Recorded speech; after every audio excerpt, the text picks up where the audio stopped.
नमस्कार दोस्तों, स्वागत है आपका फिर से एक नई वीडियो में। तो देखिए दोस्तों, इस वीडियो में आपको जानकारी मिलेगी दोस्तों, जब माता सती ने अपने पिता के यज्ञ में, यानी जो प्रजापति दक्ष थे उनके पिताजी, तब वहां पर माता सती जी आई थी दोस्तों।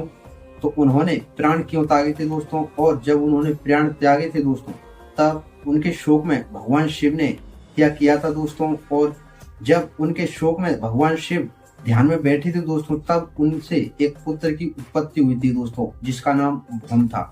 वह किस प्रकार हुआ दोस्तों, और वह किसका पुत्र कहा जाता है दोस्तों, और उसकी माता कौन है दोस्तों, यह सारी जानकारी आपको इस वीडियो में मिलेगी दोस्तों। यानी दोस्तों, माता सती के बाद भगवान शिव ने क्या किया, और दोस्तों माता सती ने अपने पिता के यज्ञ में दोस्तों प्राण क्यों त्यागे थे, आखिर उसका भी क्या कारण था दोस्तों। आपको इसकी बात जानकारी हो या ना हो, फिर भी आप इस वीडियो को देखिए दोस्तों, क्योंकि आपको इस वीडियो में और अन्य भी जानकारी मैं दूंगा दोस्तों। और यह जानकारी दोस्तों मैं महाशिव पुराण से दे रहा हूँ आपको दोस्तों, और यानी दोस्तों यह जानकारी आपको सत्य मिलेगी। तो चलिए दोस्तों, बिना टाइम वेस्ट किए वीडियो स्टार्ट करते हैं दोस्तों। तो ध्यान से सुनिए दोस्तों, और देखिए दोस्तों, अगर आपको यह वीडियो अच्छा लगे तो वीडियो को एक लाइक, और ऐसी ही जानकारी के लिए दोस्तों मेरे इस चैनल सब्सक्राइब अवश्य कर लें।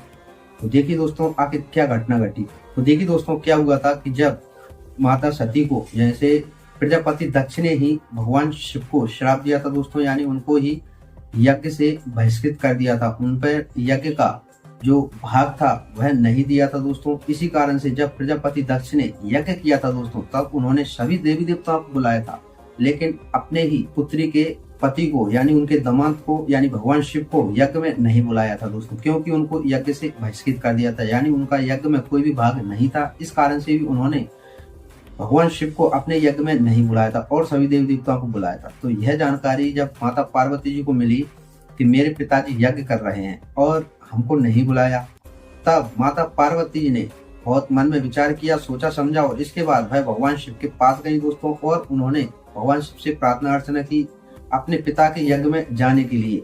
बहुत उनसे प्रार्थना अर्चना की, तब भगवान शिव ने कई बातें कही दोस्तों कि बिना बुलाए नहीं जाना चाहिए कहीं पर, इस तरह की कई बातें हुई दोस्तों। तो वह नहीं गए, लेकिन माता सती ने भगवान शिव से कहा दोस्तों कि एक पुत्री को अपने पिता के घर जाने के लिए कोई आज्ञा की जरूरत नहीं होती। तब भगवान शिव ने भी उनको आज्ञा दे दी थी दोस्तों, क्योंकि वह सब जानते थे कि क्या हुआ। तो इसके बाद दोस्तों वहां पर प्रजापति दक्ष के यज्ञ में माता सती चली गई थी दोस्तों, और वह जाकर तब उन्होंने सब देवी देवताओं को देखा, और भगवान शिव का कोई भी आसन नहीं देखा दोस्तों, उनका तिरस्कार देखा दोस्तों। तब उन्होंने वहां पर प्रजापति दक्ष से कुछ बातें कही दोस्तों, और प्रजापति दक्ष ने भी उनको बहुत सी बातें सुनाई थी दोस्तों कि बिना बुलाए तुम यहाँ क्या करने आई हो, यानी इस तरह की कई बातें हुई दोस्तों, उन पर बहुत घटनाएं घटी।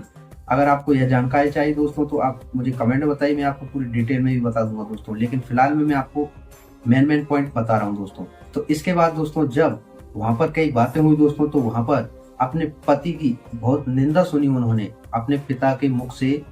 जब अपने पति की बहुत निंदा सुनी दोस्तों, प्रजापति दक्ष ने बहुत निंदा की भगवान शिव की, तो वह निंदा को सुनकर ही दोस्तों माता सती ने अपने प्राण त्यागे थे दोस्तों, यही कारण था दोस्तों। और दोस्तों जब प्रजापति दक्ष ने तपस्या की थी दोस्तों, और माता जगदम्बा को अपनी पुत्री के रूप में प्राप्त करने की इच्छा की थी दोस्तों, तब भी माता जगदम्बा ने उनको यह वचन कहे थे दोस्तों कि मैं जब भी तुम्हारे घर पुत्री के रूप में प्रकट होंगी, लेकिन जब भी मेरा तुमने कभी भी अनादर किया, यानी कुछ भी अपशब्द कहे, यानी मेरा तिरस्कार किया, मेरा अनादर किया, उसी समय मैं तुम्हें छोड़कर चले जाऊंगी।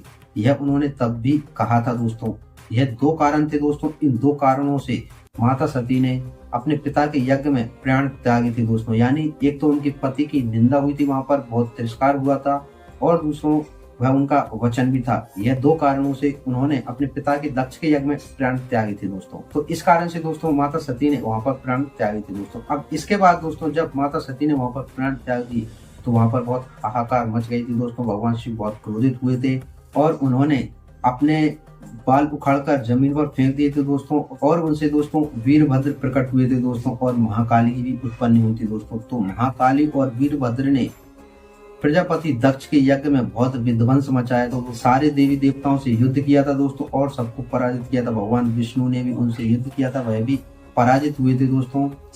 तो बहुत विध्वंस मचा था प्रजापति दक्ष के यज्ञ में। और इसके बाद दोस्तों प्रजापति दक्ष का सिर भी काट दिया था दोस्तों वीरभद्र ने। तब इसके बाद दोस्तों वहां पर शंकर भगवान आए थे, और उन्होंने प्रजापति दक्ष का बकरे का सर लगा दिया था दोस्तों। और इसका एक और भी कारण है दोस्तों कि प्रजापति दक्ष का यह श्राप भी दिया था नंदी ने कि आपकी बुद्धि पशु जैसी हो जाए, ऐसा श्राप दिया था दोस्तों। उसकी वीडियो मैंने बना दी है पीछे, आप उसको देखिए, उसमें आपको सारी जानकारी मिलेगी कि नंदी ने प्रजापति दक्ष को क्या श्राप दिए थे, यानी ब्राह्मणों को क्या श्राप दिए थे। ब्राह्मणों को नंदी ने श्राप दिया था दोस्तों, बहुत भयानक श्राप दिए थे नंदी ने ब्राह्मणों को, तभी जो है भिक्षा वगैरह मांगते हैं। तो ऐसी श्राप की कथा है दोस्तों, आप पिछली वाली वीडियो देखिए, उसमें आपको जानकारी मिल जाएगी। तो यह श्राप दिया था और इस कारण से दोस्तों प्रजापति दक्ष का बकरे का सर है दोस्तों। तो तब प्रजापति दक्ष ने भगवान शिव से क्षमा याचना की, प्रार्थना मांगी दोस्तों। तो इसके बाद दोस्तों प्रजापति दक्ष ने उनको श्राप दिया था, यज्ञ से बहिष्कृत कर दिया था दोस्तों, उसमें भी उनको भाग दे दिया था, क्योंकि दोस्तों बिना शिव के भाग के कोई भी यज्ञ पूर्ण नहीं होता। तो यह कारण था दोस्तों, यज्ञ से बहिष्कृत भी किया था दोस्तों, लेकिन बाद में उनको भाग दे दिया था। तो यह घटना घटी दोस्तों। अब इसके बाद दोस्तों जब शंकर भगवान बहुत व्याकुल हुए, अपने कैलाश पर्वत को चले गए दोस्तों, इसके बाद वह सती के वियोग में बहुत बेचैन थे, यानी दोस्तों व्याकुल थे, उनको कहीं भी चैन नहीं मिल रहा था। वह पूरी पृथ्वी पर भ्रमण किया था दोस्तों, उन्होंने हर लोक में भ्रमण किया था दोस्तों, पूरी पृथ्वी पर भ्रमण किया था, लेकिन उनको कहीं भी शांति नहीं मिली। तो इसके बाद दोस्तों उनका मन कहीं भी शांत नहीं हुआ और उन्होंने ध्यान लगा लिया दोस्तों, यानी मन को शांत करने का केवल एक यही उद्देश्य है दोस्तों, मन को शांत करने का। तो उन्होंने ध्यान लगाया और अपने ही स्वरूप का ध्यान करने लगे दोस्तों। तो वहां पर दोस्तों जब वह भक्ति में लीन थे, अपने ही स्वरूप का ध्यान कर रहे थे, तब कुछ समय बीत जाने के बाद दोस्तों उनके शरीर से पसीने की एक बूंद टपकी थी दोस्तों, और उस बूंद से एक बालक का जन्म हुआ था और वह बालक भौम नाम से प्रसिद्ध हुआ है दोस्तों। तो जब वह बालक जन्म लिया दोस्तों तो वह रोने लगा दोस्तों, और भगवान शिव अपनी भक्ति में लीन थे। तो वहां पर माता धरती प्रकट हुई थी दोस्तों, और माता धरती ने उस पुत्र को अपनी गोद में लिया और अपना आंचल से अपना दूध पिलाया था दोस्तों। तब भगवान शिव ने वहां पर नेत्र खोले और माता धरती को बहुत सी बातें कही दोस्तों कि आप धन्य हैं, श्रेष्ठ हैं, इस तरह की बातें कही दोस्तों कि आप, यह मेरा पुत्र जरूर है, लेकिन ये आपके पुत्र के रूप में ही प्रसिद्ध होगा और यह बहुत धनवानम यानी ज्ञानवानम होगा। तो उस पुत्र ने दोस्तों जब वह बड़ा हुआ था तो उस पुत्र ने काशी में जाकर भगवान शिव की बहुत सेवा की थी, तपस्या की थी, बहुत संपूर्ण कार्य किए थे दोस्तों। बहुत बातें हैं दोस्तों, आपको कहाँ तक बताऊंगा मैं, लेकिन ऐसा कार्य हुआ दोस्तों। तो इसके बाद दोस्तों वह भौम नाम का जो भगवान शिव का पुत्र है, वह भगवान शिव के पसीने से उत्पन्न हुआ था दोस्तों, और उसका नाम भौम था, और वह दोस्तों माता धरती का पुत्र कहा जाता है।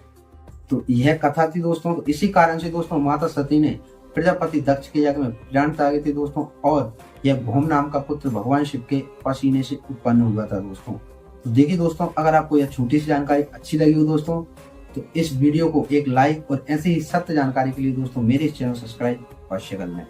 तो चलिए दोस्तों, मिलते हैं नेक्स्ट वीडियो में किसी और रहस्यमय जानकारी के साथ। तब तक के लिए जय श्री राम।